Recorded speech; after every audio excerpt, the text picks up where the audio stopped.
난 널 버리지 않아. 너도 같은 생각이지. 저 너머에 우리는 결코 우리가 될 수 없단다. 안녕하세요, 레조노트입니다. 이번 영상은 한로로님의 영영, 최근에 정말 인상 깊게 들은 곡이라서 그 가사말들을 함께 좀 읽어보고 파트마다 제가 느꼈던 감상이나 생각들을 공유해보고 싶어서 이렇게 영상으로 준비해봤습니다. 혹시나 이렇게 마이크 세팅해두고 분위기가 이렇다 보니까 커버 영상으로 오해하실까봐 썸네일에 미리 좀 적어놨고요. 제 비루한 노래의 실력보다는 나름의 참신한 가사 해석과 이야기들이 기다리고 있으니까요. 재밌게 봐주시면 좋을 것 같아요. 개인적으로 영상 뒷부분에서 말씀드리겠지만 저는 인디 음악을 수년간 안 듣던 사람이었거든요. 그러던 중에 이 영영이란 곡을 알고리즘이 어떻게 추천을 해줘서 정말 수년 만에 인디 음악을 듣고 또 감명을 받게 됐어요. 그동안은 취향이 맞지 않았다라기보다는 조금 더 복잡하고 부끄러운 사연이 있는데 영상 뒷부분에 제 이야기도 담겨 있으니까요. 아무쪼록 편한 마음으로 즐겨주셨으면 합니다. 검은 눈동자의 사각지대를 찾으러 가자. 여름 코코아, 겨울 수박도 혼나지 않는 파라다이스. 시선을 받는다는 것은 기쁜 일일 수도 있지만 동시에 두려운 일이었다고 생각해요. 모든 색을 섞으면 결국엔 검은색이 되잖아요. 저 검은 눈동자들에 담긴 것이 붉은색의 질투일지, 노란 조바심일지, 푸른 다정함일지, 혹은 그 모두가 담겨 뒤섞인 검은색일지는 모르는 거죠. 검은 눈동자들의 사각지대라는 것은 기대와 걱정, 평가에서 벗어난 순수한 시각만이 남아있는 일종의 청정구역인 셈이죠. 우리가 여름에 코코아를 마시지 않고 겨울에 수박을 먹지 않는 이유는 일반적으로는 그 계절에 어울리지 않기 때문이잖아요. 겨울엔 김이 모락모락 나는 코코아를 마시고 여름엔 시원한 과즙이 터지는 수박을 먹는 게 어쩌면 어릴 적부터 학습되어 버린 당연함의 영역인 거죠. 우리가 빨개진 볼과 코끝으로 마주하는 크리스마스를 남반구에선 햇살 아래 서핑으로 즐기는 것처럼 계절, 당연함이란 기준들은 사실 상이할 수밖에 없음에도 불구하고 집단의 시각 아래에선 자신과 다른 것이 틀린 것이 되어버리곤 하는 거죠. 검은 눈동자들이 닿지 않는 순수하고 솔직한 시선만이 남아있는 파라다이스에선 그 어떤 유별난 선택도 혼나지 않고 새로운 당연함으로 받아들여질 수 있지 않을까요? 앞서가는 너의 머리가 두 볼을 간지럽힐 때 나의 내일이 뛰어오네. 여기서부터는 본격적으로 곡 안의 인물들을 해석해 볼 수 있었는데요. 저는 곡에서 등장하는 두 명의 인물, 너와 나를 모두 나 자신이라고 해석했어요. 이게 무슨 말인가 싶으시죠? 공식 뮤직비디오도 그렇고 곡 자체의 분위기도 힘든 상황에 놓인 너를 내가 놓지 않을게 하는 메시지로 보여지잖아요. 그럼에도 조금 능동적인 시선에서 바라보면 지쳐서 주저앉아 있는 것도 일으켜 세워서 함께 사각지대 파라다이스를 향해 걸어가는 것도 제 자신의 또 다른 역할이자 모습이라고 보는 거죠. 헤르만 헤세의 데미안, 아마 많은 분들이 읽어보셨을 텐데 싱클레어에게 데미안은 실존하며 이끌어주는 친구로 묘사되지만 또 한편으로는 정서적으로 긴밀하게 교감되어 있고 때로는 데미안이 싱클레어의 자아처럼 이상향을 일깨우는 존재처럼 다가오기도 하잖아요. 딱 그런 느낌이었어요. 앞서가는 너는 파라다이스를 꿈꾸는 나의 이상향 같은 것이고 그 뒤에 나는 잡히지도 보이지도 않은 채 그저 두 볼을 간지럽히는 그 감각만을 느끼고 있는 거죠. 그렇게 어렴풋한 간지럼을 느낄 새도 없이 나의 내일은 현실이란 무시무시한 얼굴을 하고선 막 뛰어오는 거죠. 난 널 버리지 않아. 너도 같은 생각이지. 저 너머의 우리는 결코 우리가 될 수 없단다. 그런 불안을 알아주었는지 머리칼을 휘날리며 앞서갔던 내가 뒤에서 주저앉은 나에게 말을 걸어주는 거예요. 난 널 버리지 않아. 너도 같은 생각이지 하면서요. 지금 내가 바라본 저 너머의 우리는 하나가 되지 못하고, 즉 이상과 현실이 조화되지 못하고 어느새 머리칼의 감촉조차 닿지 못할 만큼 점점 더 멀어지기만 하는 모습인데 저 너머의 우리는 결코 우리가 될 수 없단다 라고 말하면서 불안을 잠재우듯 손을 잡아주는 거죠. 이 지점에서는 위로가 크게 와닿지는 않았어요. 저 너머의 다른 수많은 너와 나들을 바라보면 굳이 이상을 쫓지 않아도 현실과 타협하거나 안주하거나 혹은 애초에 바라보는 이상 자체가 현실과 그리 다르지 않았던 그런 수많은 너와 내가 존재하고 있으니까요. 가끔 야장이나 호프집 같은 곳에서 모르는 아저씨들께서 나누시는 그런 이야기들을 듣다 보면 대학 시절에 기타를 안 치셨던 분이 거의 없거든요. 노래를 정말 잘하시는 분들도 계시고 다들 각자의 꿈이 있었던 거예요. 그럼에도 지금은 가장으로서 그 꿈과 이상향을 타협하고 또 살아나가는 그런 삶들이 오히려 당연하게 느껴지는 거죠. 여름 수박, 겨울 코코아처럼. 영생과 영면의 차이를 너는 알고 있니? 먹는 발목을 꺾으려 해도 망설임 없이 태어나는 꿈. 확신을 갖지 못하고 우물쭈물하게 이 손을 잡아도 되는 건가 하고 있는 제게 건네오는 말은 거창한 희망도 막연한 위로도 아니었어요. 그저 그 울퉁불퉁했던 지나온 길들을 다시금 함께 걸어주면서 너 이때 그랬었잖아. 너 여름에 코코아 먹는 녀석이잖아 하면서 함께 웃어주는 거죠. 영생과 영면의 차이를 너는 알고 있니? 라는 뜬금없는 질문에 영생은 슬픈 것 같아. 삶을 포기하지 못한 거니까. 영면은 더 슬픈 것 같아. 다른 무엇보다 잠을 택해버린 거니까 하며 갸우뚱할 즈음에 나비 한 마리가 나와 또 다른 나 둘 사이를 팔랑이며 스쳐 지나가는 거죠. 호접지몽.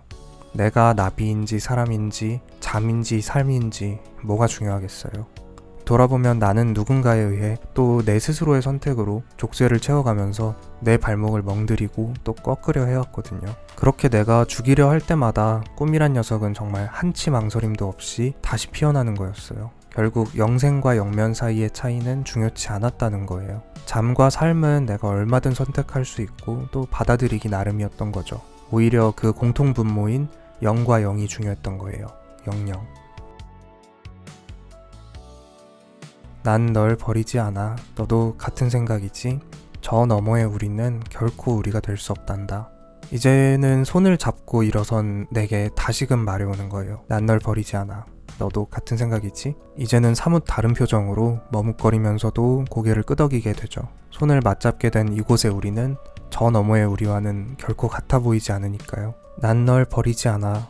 너도 같은 생각이지? 난 우리를 영영 잃지 않아. 너도 영영 그럴 거지? 확신을 심어주듯 다시금 말하며 함께 걸어나가기 시작해요. 여기서 조금 어색한 부분이 난 우리를 영영 잃지 않아. 너도 영영 그럴 거지? 영영이란 말의 뒤를 생각해보면 영영 돌아오지 않을 날들, 영영 보지 못할 사람 이런 부정의 느낌만 떠올랐는데 오히려 그 어색한 문장이 더 확신을 주는 거죠. 당연하면서 벗어난 우리의 문장은 더 이상 틀에 갇혀있지 않는 거예요. 우리는 여름 코코아를 사랑하고 겨울 수박을 즐기는 존재들이니까 멍든 발목을 꺾으려 해도 다시금 꿈을 피워내는 존재들이니까 영생과 영면의 차이를 찾으려 하지 않고 그저 영영 함께할 뿐이니까. 가사의 해석은 여기까지였고요. 이제 제 얘기를 조금 해드릴까 해요. 저는 기타를 꽤나 오래 쳐온 사람이었어요. 횟수로만 따지면 거의 16년가량 된 거니까 살아온 날의 절반 이상을 기타와 함께 그렇게 지낸 거예요. 그럼에도 저는 기타와 음악을 취미 이상으로 단 한 번도 여겨볼 수 없었어요. 이게 앞선 가사 해석에서도 나왔던 누군가가 또 제 자신이 족쇄를 채워서 멍들게 한 발목이었고 꺾으려 했던 부분이었던 거죠. 정말 어린 유년기에 또래들보다 조금 더 예민한 편이었던 것 같아요. 그러다 보니까 눈치도 빠르고 학업 성적도 좋을 수밖에 없고 그게 오히려 어릴 적부터 그 검은 눈동자들을 잔뜩 주목하게 만든 요소였던 것 같아요. 열심히 공부해서 훌륭한 사람이 되어야 한다라는 겨울에 마시는 코코아처럼 당연한 기대가 걸려있던 거죠. 그럼에도 마음속의 꿈이 계속 망설임도 없이 태어나는 바람에 한로로 님도 국문학과 전공 뮤지션인 것과 비슷하게 저도 대학에선 생명과학을 전공하고선 뮤지션의 꿈을 꾸게 된 거죠. 군대에 다녀와서 졸업할 즈음이 되어서야 뒤늦게 정작 제대로 어떤 작업물이나 성과를 만들어내지는 못했어요. 스스로에 대한 자기 검열, 자기 혐오, 완벽주의 같은 게 계속 멍든 발목에 걸려있던 거죠. 어떻게 해야 하는지 방법도 잘 모르겠고 하나둘 앞서가는 주변 사람들이나 잘 나가는 뮤지션들을 보면 샘이 나기만 하더라고요.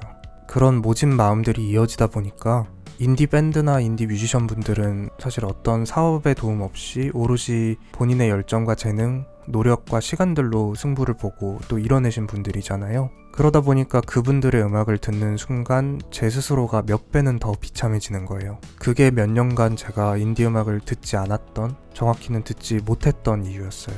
그렇게 나는 재능도 열정도 없는 실패한 뮤지션이구나. 그저 많은 이들이 그러했듯이 나를 돌아보고 현실이란 내일을 받아들여야 할 때구나. 꿈을 줬던 나를 버려야만 하는 때가 왔구나. 그런 생각들을 하던 참에 영영이란 곡을 만나게 된 거였어요. 난 널 버리지 않을 거고 너도 같은 생각이지 않냐는 묵직한 말이 제 자신을, 제가 버리려 했던 또 다른 나를, 나의 꿈을 다시 돌아보게 만들더라고요. 이 챕터의 제목이 닿지 못한 편지인 이유가 되게 부끄러운 얘기인데, 곡을 처음 들은 날에 편지를 썼어요.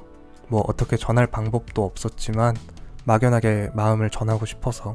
들었던 생각들이나 잠깐이나마 품었던 마음, 나를 버리지 않아도 된다고 용기를 심어준 데에 관한 고마움, 그런 마음들을 담아서 편지를 썼고, 돌아보면 그 편지는 표면적으로는 한로로님께 바치는 편지였지만 또 한편으로는 제 자신에게 보내는 편지였기도 한 거였죠. 민망하긴 하지만 그 편지도 조금 읽어드릴게요. 나는 나를 버리지 않아도 되는 걸까요? 여름 코코아, 겨울 수박을 즐기던 나의 유별함을 특별함이라 믿었던 날들, 이를 꾸짖듯 스며오는 검은 눈동자들, 어쩌면 가장 두려운 것은 거울 속의 그것, 발목에 족쇄를 채우고 벗어나려 멍을 만들고 다시 꺾으려 하고 망설임 없이 꿈을 잉태하는 그 모든 나와 너는 나였을까요?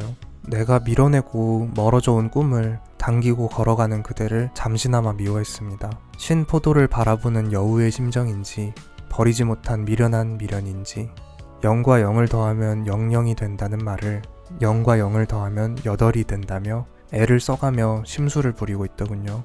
자몽의 시큼하고 떫은 비관과 살구의 달콤하고 무른 희망, 두 개의 0을 닮은 나는 나를 버리지 않아 보겠습니다. 분명 같은 생각일 테니까요. 저 너머의 우리가 되지 않도록. 영생과 영면, 나비라면 삶일 테고 사람이라면 잠일 텐데 차이를 덜어내니 결국 남는 것은 0과 0이네요. 영영 함께. 미안합니다. 또 고맙습니다. 지금까지 긴 영상 시청해주셔서 감사드리고, 마지막 챕터까지 보신 분들께서는 다시금 처음으로 돌아가서 제 이야기를 아시는 상태로 다시 해석을 들어보는 것도 또 색다른 재미가 있지 않을까, 그렇게 생각을 해보고요. 오늘도 좋아요나 구독보다는 영영이라는 곡을 다양하게 감상하셨던 경험이나 생각, 또는 잡히지 않는 꿈을 버리려 했거나 붙들고 있는 그런 아슬한 마음들 자유롭게 댓글로 남겨주시면 정말 좋을 것 같습니다. 그럼 더 좋은 영상으로 찾아뵙겠습니다.